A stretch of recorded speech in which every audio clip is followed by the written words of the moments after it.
نحمده ونصلي على رسوله الكريم اما بعد فاعوذ بالله من الشیطان الرجیم بسم اللہ الرحمن الرحیم رب اشرح لي صدری ویسر لي امری واحلل عقدۃ من لسانی یفقہوا قولی۔ السلام علیکم ورحمۃ اللہ وبرکاتہ۔ رات مستقیم میں آپ سب کو خوش آمدید۔ پچھلے سبق میں ہم نے پڑھا تھا کہ اللہ تعالیٰ نبی پاک صلی اللہ علیہ وسلم کو تسلی دیتے ہوئے فرماتے ہیں کہ آپ ان لوگوں سے غمزدہ نہ ہوں جو کفر میں کوششیں کر رہے ہیں۔ وہ زبان سے تو کچھ اور کہتے ہیں، وہ کہتے ہیں کہ ہم ایمان لے آئے مگر ان کے دل ایمان نہیں لاتے۔ یہی بات یہاں پہ منافقین کی ہو رہی تھی۔ اب اس کے بعد کچھ یہودی بھی ہیں جو جھوٹ بنانے کے لیے کان لگاتے ہیں، ان دوسرے لوگوں کے لیے لگاتے ہیں جو آپ کے پاس نہیں آتے۔ اللہ کی کتاب کے کلمات کا موقع محل متعین ہونے کے بعد اس کا مفہوم بدل ڈالتے ہیں اور لوگوں سے کہتے ہیں اگر یہ نبی تمہیں ایسا حکم دے تو مان لینا ورنہ نہ ماننا، اور جسے اللہ ہی فتنے میں مبتلا کر دے تو اسے اللہ کی گرفت سے بچانے کے لیے آپ کچھ نہیں کر سکتے۔ اللہ تعالیٰ ایسے لوگوں کے دلوں کو پاک نہیں کرنا چاہتا اور ان کے لیے دنیا میں بھی رسوائی ہے اور آخرت میں بھی بہت دردناک عذاب ہے۔ پھر اللہ تعالیٰ فرماتے ہیں کہ یہ لوگ جھوٹ بنانے کے لیے جاسوسی کرتے ہیں، اس کے علاوہ حرام خور بھی ہیں۔ اگر یہ لوگ آپ کے پاس آئیں تو جی چاہے تو ان کا فیصلہ کر دیں ورنہ نہ کریں، اور اگر آپ نہ کریں گے تو پھر وہ کچھ آپ کا نہیں بگاڑ سکتے۔ ہاں اگر آپ ان کا فیصلہ کریں تو پھر انصاف کے ساتھ کیجیے، کیونکہ اللہ تعالیٰ انصاف کرنے والوں کو پسند کرتا ہے۔ پھر اللہ تعالیٰ فرماتے ہیں کہ آپ کو یہ کیسے حکم بنا سکتے ہیں جبکہ ان کے پاس تورات آ چکی ہے جس میں اللہ کا حکم موجود ہے، اس کے باوجود وہ اس حکم سے منہ پھیر لیتے ہیں۔ حقیقت میں وہ تو لوگ ایمان نہیں لاتے، یعنی ایک طرف تو آپ کو جھوٹا نبی سمجھتے ہیں اور فیصلہ بھی آپ کے پاس لاتے ہیں، دوسری طرف جو تورات ہے جسے اللہ کی سچی کتاب تو مانتے ہیں لیکن اس کے بھی احکامات کا خیال نہیں رکھتے۔ پھر اللہ تعالیٰ فرماتے ہیں کہ ہم نے بلا شبہ تورات اتاری جس میں ہدایت ہے اور نور ہے، اور اسی کے مطابق اللہ کے فرمانبردار نبی لوگوں کے درمیان فیصلہ کرتے ہیں۔ جو یہودی بن گئے تھے اور خدا پرست اور علماء بھی اس تورات کے فیصلے کے مطابق نہیں عمل درآمد ہوتے کیونکہ وہ اللہ کی کتاب کی حفاظت کے ذمہ دار بنائے گئے تھے، وہ اس کے حق ہونے کی شہادت بھی دیتے تھے۔ لہٰذا تم لوگوں سے نہ ڈرو بلکہ مجھی سے ڈرو اور میری آیات کو حقیر معاوضے کی خاطر بیچ نہ کھاؤ، اور جو لوگ اللہ کے نازل کردہ احکام کے مطابق فیصلہ نہ کریں تو وہی لوگ کافر ہیں۔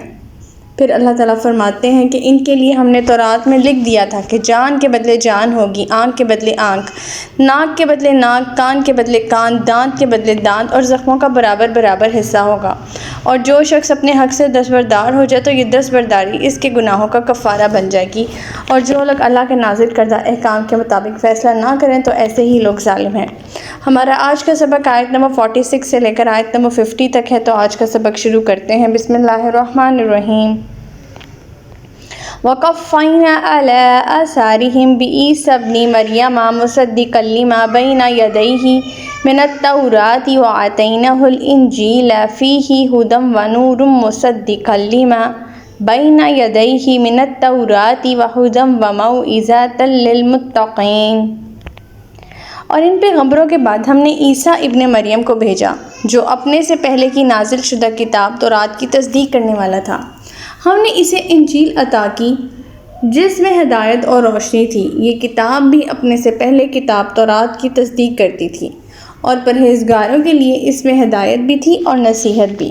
سیدنا عیسیٰ علیہ السلام کوئی نیا دین لانے والے نبی نہ تھے۔ بعد میں آنے والے نبی کا کام یہ ہوتا ہے کہ اس سے پہلی امت نے کتاب اللہ کی تفاسیر میں جو تبدیلی اور تعویلیں کر کے اختلاف پیدا کیا ہوتا ہے، یا عقائد ان کے جو ہوتے ہیں وہ غلط کر دیے ہوتے ہیں، یا کتاب اللہ میں کچھ اضافے کر لیے ہوتے ہیں، تو لوگوں کو ان تمام باتوں پر مطلع کر کے انہیں راہ حق پر لانے کی کوشش کرنا، اور اس کام کے لیے کسی بنیاد کا ہونا ضروری ہے، اور وہ بنیاد منزل من اللہ کتاب ہی ہوتی ہے۔ لہٰذا اس کے منزل من اللہ ہونے پر ایمان رکھنا ہر نبی کے لیے ضروری ہے۔ چنانچہ سیدنا عیسیٰ علیہ السلام اور ان کے پہلے کے نبیوں اور امتیوں نے تورات کی تصدیق کی۔ مسلمان سیدنا عیسیٰ سمیت تمام سابقہ انبیاء کی، تورات کی، انجیل کی، سب آسمانی صحیفوں کی بھی تصدیق کرتے ہیں، کیونکہ عیسیٰ کے بعد نبی آخر زمان تک کوئی نبی نہیں آیا، اور نہ ہی انجیل کے بعد اور قرآن سے پہلے کوئی آسمانی کتاب نازل ہوئی ہے۔ آیت نمبر 47۔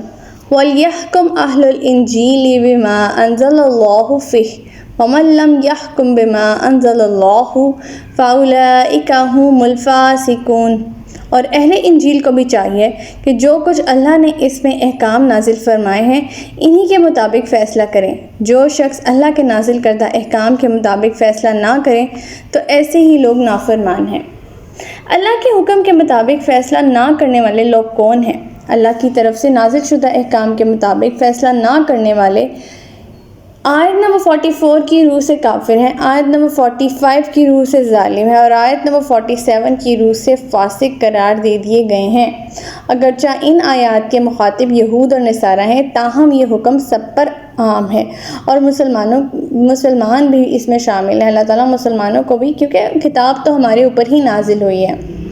یہ سب حق سے انحراف کے ہی درجات ہیں، یعنی ابتداء میں وہ فاسق ہوتا ہے، جب اس گناہ سے آگے بڑھ جاتا ظالم، اور جب اسے معمول بنا لے تو وہ کافر ہو جاتا ہے۔ وَأَنزَلْنَا إِلَيْكَ الْكِتَابَ بِالْحَقِّ مُصَدِّقًا لِمَا بَيْنَ يَدَيْهِ مِنَ الْكِتَابِ وَمُهَيْمِنًا عَلَيْهِ فَاحْكُم بَيْنَهُم بِمَا أَنزَلَ اللَّهُ وَلَا تَتَّبِعْ أَهْوَاءَهُمْ عَمَّا جَاءَكَ مِنَ الْحَقِّ لِكُلٍّ جَعَلْنَا مِنكُمْ شِرْعَةً وَمِنْهَاجًا وَلَوْ شَاءَ اللَّهُ لَجَعَلَكُمْ أُمَّةً وَاحِدَةً وَلَكِنْ لِيَبْلُوَكُمْ فِيمَا آتَاكُمْ فَاسْتَبِقُوا الْخَيْرَاتِ إِلَى اللَّهِ مَرْجِعُكُمْ جَمِيعًا فَيُنَبِّئُكُم بِمَا كُنتُمْ فِيهِ تَخْتَلِفُونَ۔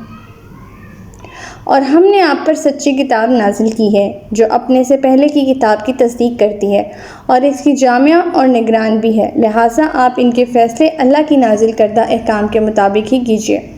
اور جب کہ آپ کے پاس حق آ چکا ہے تو ان کی خواہشات کے پیچھے نہ چلیے۔ تم میں سے ہر امت کے لیے ہم نے ایک شریعت اور ایک راہ عمل مقرر کی ہے، اور اگر اللہ چاہتا تو تم سب کو ایک ہی امت بنا سکتا تھا، لیکن وہ تو چاہتا ہے کہ اس نے جو کتاب تمہیں دی ہے اس کے ذریعے تمہاری آزمائش کرے، لہٰذا اصل کام یہ ہے کہ بھلائی کے کاموں میں ایک دوسرے سے آگے بڑھو۔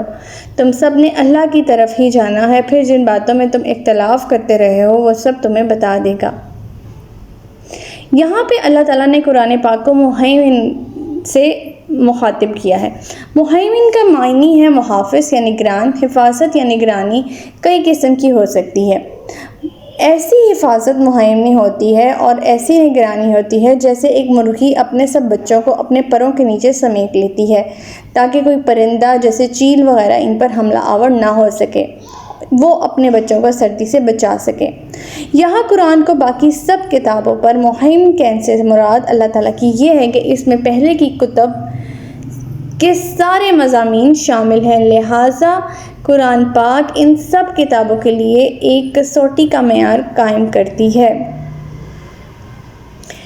اس سے یہ ثابت ہوا کہ انجیل اور تورات میں جو مضمون ہوں گے اور جو قرآن کے مطابق ہوں گے وہ یقیناً اللہ کا کلام ہوگا، اور جو مضمون قرآن کے خلاف ہوگا وہ ہرگز اللہ کا کلام نہیں ہوگا، یقیناً وہ لوگوں کا ہی کلام ہوگا جو لوگوں نے کتابوں میں تحریف کر ڈالا ہوگا۔ یہاں اللہ تعالیٰ فرماتے ہیں کہ یہ کتاب مہیمن ہے، لہٰذا آپ صلی اللہ علیہ وسلم کو چاہیے اور ایسا امت ہمیں چاہیے کہ ہم اس کے مطابق فیصلہ کریں، اپنی زندگیوں میں اس کے مطابق ہم فیصلے کریں، اپنی خواہشات کی پیروی نہ کریں۔ ہر امت کے لیے ایک شریعت اللہ تعالیٰ نے بتا دی ہے اور ایک راہ عمل مقرر کر دیا ہے۔ اگر اللہ تعالیٰ چاہتا تو ہم سب کو ایک امت بھی بنا سکتا تھا، لیکن وہ چاہتا ہے کہ وہ ہماری آزمائش کرے اس کتاب کے ذریعے جو اس نے دی ہے کہ کتنے تم لوگ ان کے احکامات پہ پورا اترتے ہو اور کن احکامات سے روگردانی کرتے ہو، کن احکامات کو قرآن کنارے پر ہے کہ ان کی عبادت کرتے ہو اور کن احکامات کو اپنی زندگیوں میں سچے دل سے رائج کرتے ہو۔ جن باتوں میں اختلاف کرتے ہو اس کا فیصلہ اللہ تعالیٰ قیامت کے دن فرما دیں گے۔ آیت نمبر 49، وَأَنِحْكُمْ بَيْنَهُمْ بِمَا أَنزَلَ اللَّهُ وَلَا تَتَّبِعْ أَهْوَاءَهُمْ وَاحْذَرْهُمْ أَن يَفْتِنُوكَ عَن بَعْدِ مَا أَنزَلَ اللَّهُ إِلَيْكَ فَإِن تَوَلَّوْا فَاعْلَمْ أَنَّمَا يُرِيدُ اللَّهُ أَن يُصِيبَهُم بِبَعْضِ ذُنُوبِهِمْ وَإِنَّ كَثِيرًا مِّنَ النَّاسِ لَفَاسِقُونَ۔ اور آپ جب ان کا فیصلہ کریں تو اللہ کے نازل کردہ احکام کے مطابق کیجیے، ان کی خواہشات کی پیروی نہ کیجیے، اور اس بات سے ہوشیار رہیے کہ جو احکام اللہ نے آپ کی طرف نازل کیے ہیں ان سے یا ان کے کچھ حصے سے یہ لوگ آپ کو منحرف نہ کر دیں، اور اگر یہ ان باتوں سے اعراض کریں تو جان لیجیے کہ اللہ ان کے بعض جرائم کی سزا دینا چاہتا ہے، بلا شبہ ان میں سے اکثر لوگ نافرمان ہی ہیں۔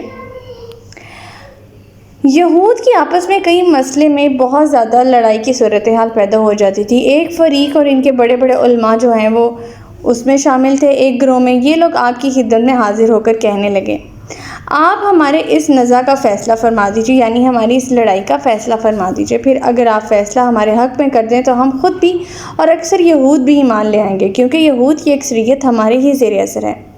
رسول اللہ صلی اللہ علیہ وسلم نے ایسے رشوتی اسلام کو قبول نہ کیا اور ان کی خواہشات کی پیروی سے صاف انکار کر دیا، اور اسی دوران یہ آیات نازل ہوئیں۔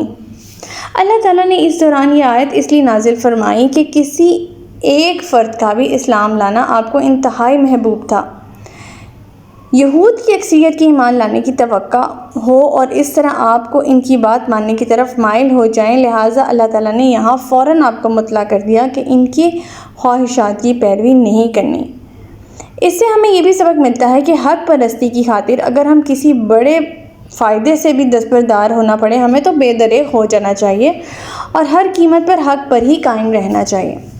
آیت نمبر 50، افحکم الجاہلیات یبغون ومن احسن من اللہ حکما للقوم یوقنون۔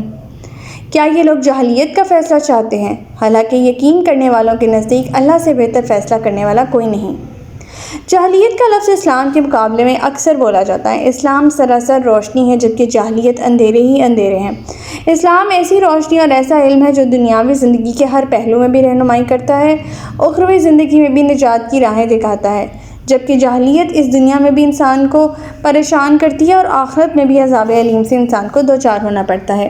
اسلام سے پہلے کے دور کو دور جاہلیت اسی لیے کہا جاتا ہے، جن کی وجہ سے انسان کی جان و مال آبرو تک محفوظ نہ تھی۔ ایسا دور ہر انسان ایک دوسرے کا دشمن تھا، ایک دوسرے کے خون کا پیاسا تھا، کفر و شرک عام تھا، انسان کی زندگی in other words اجیرن بن چکی تھی۔ ہر عقل مند انسان اس سے نکلنے کی فکر میں تھا مگر اسے کوئی راہ حق ملتا ہی نہ تھا۔ آج کے دور میں بھی دور جاہلیت کا اطلاق ہو سکتا ہے۔ آج کی نئی روشنی اسی پرانے دور جاہلیت سے ملتی جلتی ہے۔